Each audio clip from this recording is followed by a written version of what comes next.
She had nothing left. No money, no family, no future.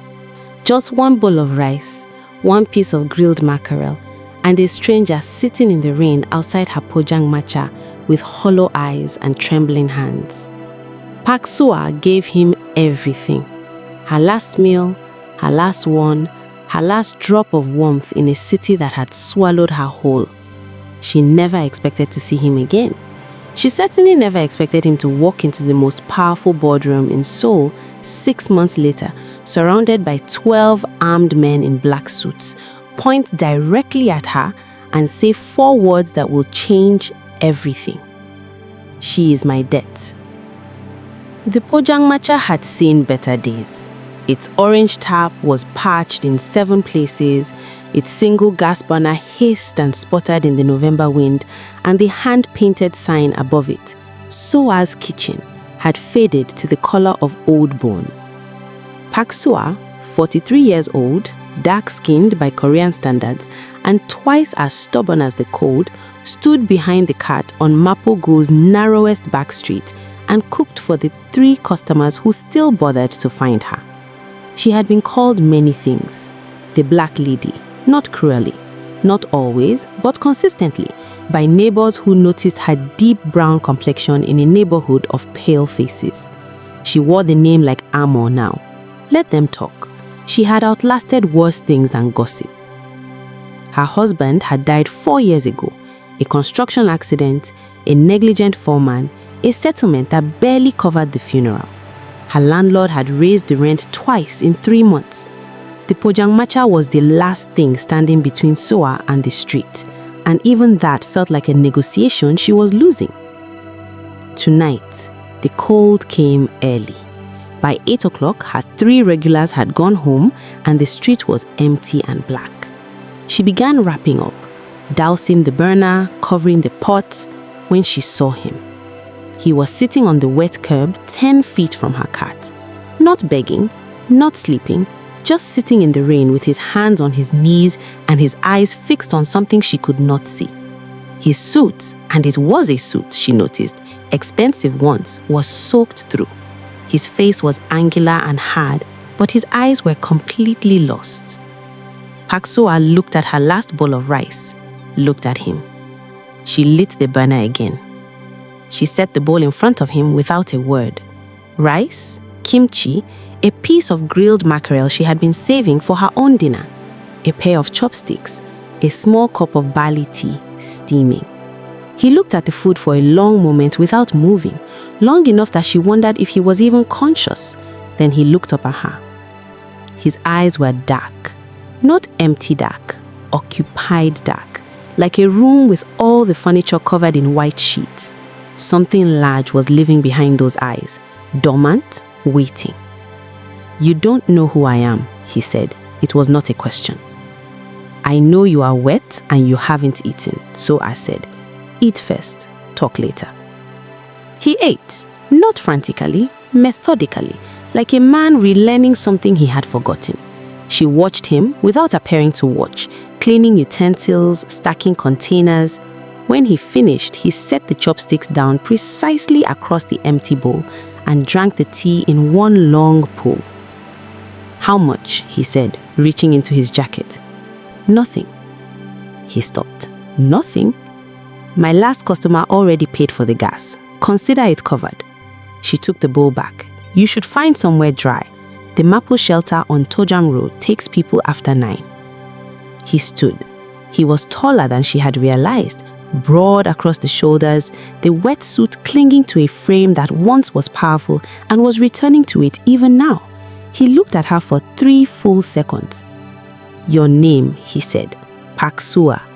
He nodded once, slowly, deliberately, as if filing the name somewhere important. Then he turned and walked into the rain without looking back. She never learned his name, not that night. 3 weeks later, they came for her cart. 2 men, thick necks, thin smiles, matching black puffer jackets with no logos. The kind of men whose hands stayed visible at all times because they wanted you to notice the size of them. They arrived at 6:15 in the evening, prime hour, 3 customers at the cart, and they didn't bother lowering their voices. Mapo Commercial Development, the taller one said, sliding a folded document across her serving counter. Your operating zone is being rezoned. You have 72 hours to vacate this location permanently. Soo-Ah did not touch the document. This street has no zoning change filed. I checked last month. The shorter one smiled. It was filed this morning. By who? Interested parties. Her 3 customers had quietly disappeared. Smart people. She had watched this scene play out on other streets, to other pojangmacha owners, to dry cleaners and rice cake vendors and noodle shops that operated for 30 years. Mapo-gu was being eaten from the inside by money she couldn't see and hands she couldn't name. And if I don't vacate? The taller one looked at her cart, then at the gas burner, then back at her. A slow, deliberate sequence that communicated everything without a single illegal word. 72 hours, grandmother. She was 43. They left. She stood behind her cart in the empty street and felt the cold in a new way. Not weather cold, but the specific cold of realizing you have no moves left on a board you didn't know you were playing. She did not cry. Soo-Ah had not cried since the funeral. She picked up the document and began to read it carefully, looking for the name of whoever was destroying her life. The name was buried on page 4, clause 7, subsection 3. Hanel Group Holdings, Principal Development Authority. She knew the name. Everyone in Seoul knew the name. Hanel Group was airlines, hotels, shipping, construction, a constellation of companies so large it had its own weather system. Its chairman, Chairman Kang Dae-jung, appeared on magazine covers and testified before the National Assembly and donated libraries to universities. Clean hands, public smiles. But Soo-Ah had lived in Mapo-gu for 22 years. She knew what Hanel Group's expansion actually looked like at street level. The quiet visits, the unsigned documents, the evictions that never made the news because the people being evicted were too small to matter. She took the document to the Mapo district office the next morning. The clerk looked at it, looked at her, and found a sudden need to answer a phone that wasn't ringing. She took it to the local councilman's office. His assistant accepted it with both hands, bowed politely, and she never heard back. She posted about it online, a careful, factual account on a community forum. It received 11 views and was removed within 4 hours for unverified commercial claims. On the 71st hour, she was standing behind her cart, still operating, still cooking, a small act of defiance that satisfied nothing, when a black Genesis G90 with tinted windows rolled to a stop at the end of her street. A man got out of the back seat. Tall, broad shoulders, an extremely expensive charcoal suit, angular face, dark eyes, occupied dark like a room full of covered furniture. He stood at the end of the street looking at her cart. Soo-Ah's hand stopped moving over the burner. She knew that face. He walked toward her the same way he had walked away 3 weeks ago, unhurried, deliberate, as if time organized itself around his movement rather than the other way round. 4 men climbed out of 2 additional vehicles behind the G90 and fell into position 10 paces behind him. Black suits, earpieces, hands loose at their sides, the posture of men trained to move from loose to lethal in under 1 second. Soo-Ah did not step back. She gripped the serving counter and stayed exactly where she was. He stopped at the cart, looked at the menu board, faded marker on white plastic, then at her. Soo-Ah, he said, you remembered. I remember everything. He reached into his jacket. The 4 men behind him moved an almost imperceptible half-step forward and produced a business card. He set it on the counter facing her. She looked at the card, then back at him. Kang. The chairman is my father. The gas burner hissed between them. Somewhere 2 streets over, a delivery moped buzzed past. The world continued its ordinary business, completely unaware. Your father's company is evicting me, Soo-Ah said. Her voice was level. She had decided on level. I know. He looked at the document she had left visible on the side shelf. She hadn't hidden it. Why would she? I've seen the filing. It was done without my knowledge. And now? He was quiet for a moment. Those dark eyes moved across her cat, the patched tarp, the sputtering banner, the hand-painted sign, and something shifted in them. Not pity, something more complicated than pity. Now, I pay my debt, he said, if you'll allow it. She almost said no. The instinct was immediate and physical, a tightening across her chest, a voice that sounded like her dead husband saying, nothing from these people comes free. 22 years in Mapo-gu had taught her that men who arrived in G90s with 4 bodyguards did not visit Pojangmacha owners to settle moral debts. They visited to settle strategic ones. What exactly are you offering? She said. Kang Jun-ho did not sit. There was nowhere to sit. So he stood with his hands clasped behind his back in a posture that managed to be both formal and completely at ease. The eviction order will be withdrawn by tomorrow morning. Your operating license will be renewed for 5 years, free of any Hanel Group interference. Additionally, stop. He stopped. Why? Soo-Ah said. Were you sitting in the rain in a ruined suit 3 weeks ago? Something moved across his face. Fast. Gone before she could name it. That is a longer conversation. I have time. My cat is being evicted in 1 hour. A pause. Behind him, his 4 men stood like expensive statues. Then, almost imperceptibly, Kang Jun-ho's shoulders dropped a 1/4 inch, the first human thing she had seen him do. I had just walked out of a board meeting. My father had announced that my position as airline division director was being formally transferred to my younger brother, Kang Min-jae, 29 years old, charming, completely in their father's pocket, and restructured the succession line in a single motion. He is preparing Min-jae to inherit everything, including the parts that don't appear in any annual report. And you? Soo-Ah said. I am being managed out, quietly, professionally. He turned the teacup slowly in his hands. Within 6 months, I will have no position, no access, and no evidence of anything I know. That is how my father operates. Clean removal. Why are you telling me this? He looked at her directly. Because you fed a stranger with your last meal and asked for nothing. In my world, that is either the stupidest thing a person can do or the bravest. I haven't decided which. And which am I? The dark eyes held hers. I think you are the most dangerous kind of person, he said quietly. Someone who has nothing left to lose. The banner hissed. Outside, rain had begun again. She agreed to nothing that night. She sent him away with an empty cup and a directive to have the eviction order withdrawn by 8 the next morning or not to return. He left without argument. At 7:59, her phone, a cracked Samsung she kept meaning to replace, received a forwarded document.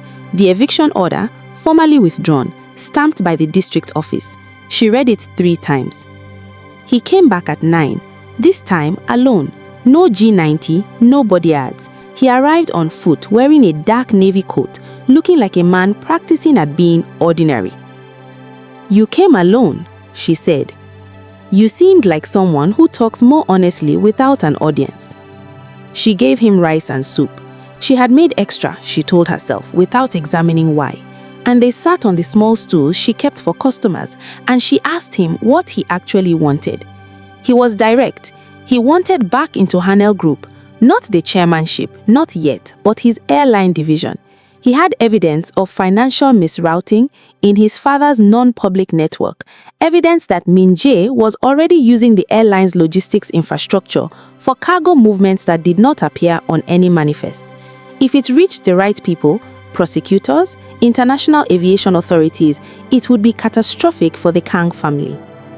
Then release it, Soo-Ah said. If I release it, I destroy the company. 300,000 employees. My father goes to prison. Min-jae takes everything underground. A pause. I need to control the board first. Replace enough members to redirect the company legitimately. then release it. What do you need from me? He was quiet for a moment. You know every small business owner in Mapo-gu, every vendor, every landlord, every person your father's company has quietly harmed. Soo-Ah set down her chopsticks. You need an army. I need witnesses, he said. Witnesses become leverage. She built it in 3 weeks. Not loudly, not with meetings or manifestos. Soo-Ah just did what she had always done. She cooked, she served, she listened. Her Pojang Macha became the quietest intelligence operation in Mapo-gu. Tokboki vendor Oh Mang Sik, evicted from Mangwon-dong 18 months ago, had kept every document they'd ever sent him in a shoebox under his current cart. Dry cleaner widow Jong Hae-son had a brother-in-law in the district planning office who had been asked to backdate 3 rezoning approvals and did it and regretted it since. Former MIT worker Kim Jong-hee had been on site when construction samples for the Hanel-Mampong Bridge approach banks were failed and subsequently switched by a man named Park Jung-hoo, who was linked to a subcontractor that had bombed Jun-ho's last airline bid for airport security. Hanel construction foreman Bae Chel-soo had worked on 3 projects where material costs were double billed and knew exactly which supervisor had signed off. 11 people, 11 stories, 11 sets of documents, photographs, signed statements that Soo-Ah collected over rice and soup and barley tea as if she were simply catching up with neighbors. Jun-ho received each package with increasing stillness, the stillness of a man watching a pattern emerge from what looked like noise. He cross-referenced everything against the internal financial data he had removed from Hanel's servers before his access was cut.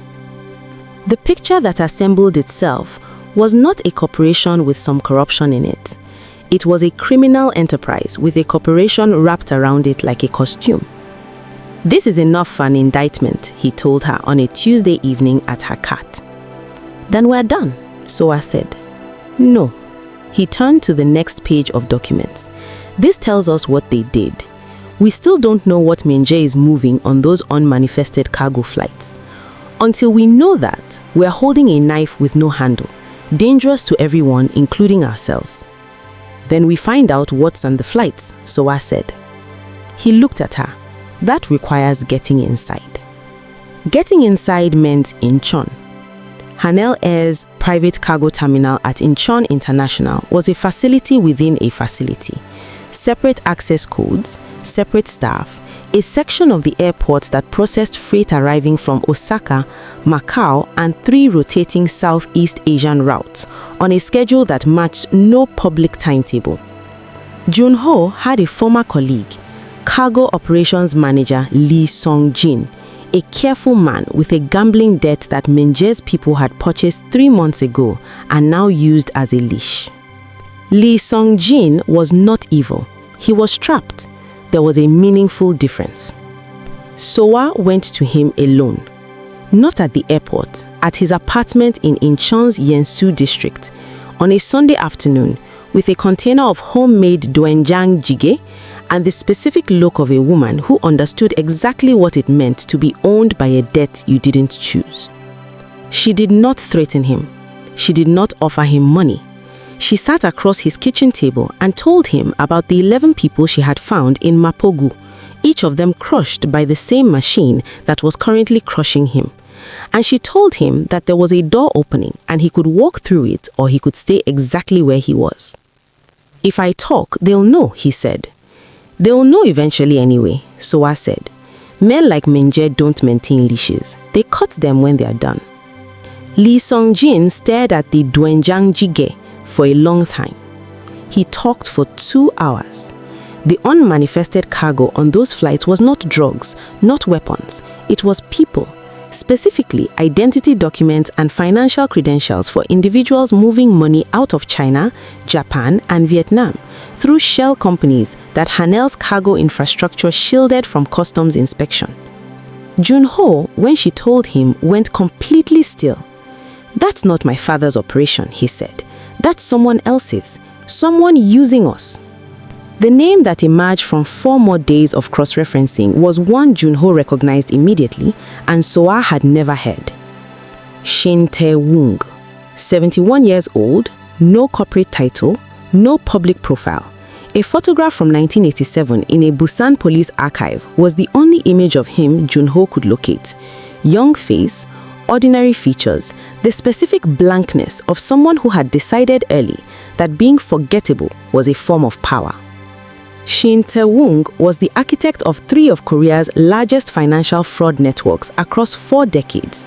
He operated not by building organizations, but by infiltrating legitimate ones, finding the corruption already present in family conglomerates, in government offices, in banking institutions, and quietly inserting himself as a silent, necessary partner. He had done it to 2 other Chaebol families before the Kangs. Both times, the family had eventually discovered his presence and attempted to remove him. Both times, the attempt failed in ways that were never officially attributed to anything. "My father knows he's there," Junho said. They were in a safe apartment in Mapo-gu that he had rented under a name Soo-Ah deliberately didn't ask about. "You have kept me safe for my own reasons, but I would like to repay the debt." "Could he have been coerced?" Soo-Ah asked. "My father does not get coerced. He makes arrangements." Junho stood and moved to the window. Below, the ordinary street continued its ordinary life. Which means he invited Shin in, and now he can't get him out. And Minjae? Minjae thinks he's inheriting a Chaebol empire. Junho's reflection in the window glass was very still. He has no idea he's inheriting a cage. Soo-Ah processed this. "Then your father needs you." Junho turned from the window. "He needs someone. He's too proud to ask." Chairman Kang Dae-jeng received his eldest son in his private study on the 44th floor of Hanel Tower at 7 in the morning, the hour which Junho knew his father was most honest. The old man was 70 years old and looked 60 and moved like 50, and none of it was accidental. He did not look surprised to see Junho. He gestured to the chair across the desk as if the meeting had been scheduled. "You've been busy," the chairman said. "You've been waiting," Junho replied. A pause. Outside the floor-to-ceiling windows, Seoul spread in every direction, grey and gold in the winter morning light. "Shin came to me 6 years ago," the chairman said finally. "I thought I could contain the arrangement, use his network for the expansion into Southeast Asia, and then close the door." He looked at his own hands on the desk. "The door doesn't close from my side." "How many people know the full scope?" Junho asked. "On my staff, 3, all compromised. Minjae knows nothing useful. I was protecting him." Junho leaned forward. "You were positioning him as a sacrifice. If Shin's operation collapsed, Minjae takes the chairmanship and the liability. You walk away as the elder statesman." His father did not deny it. The silence was its own confirmation. "I have 11 witnesses, cargo manifests, financial routing records, and a cargo operations manager willing to testify. I also have a prosecutor contact at the Seoul Central District Prosecutor who is not in anyone's pocket. I've spent 6 weeks verifying that." His father looked at him for a long time. "You learned from me." "I learned from my mistakes," Junho said. "Different teacher."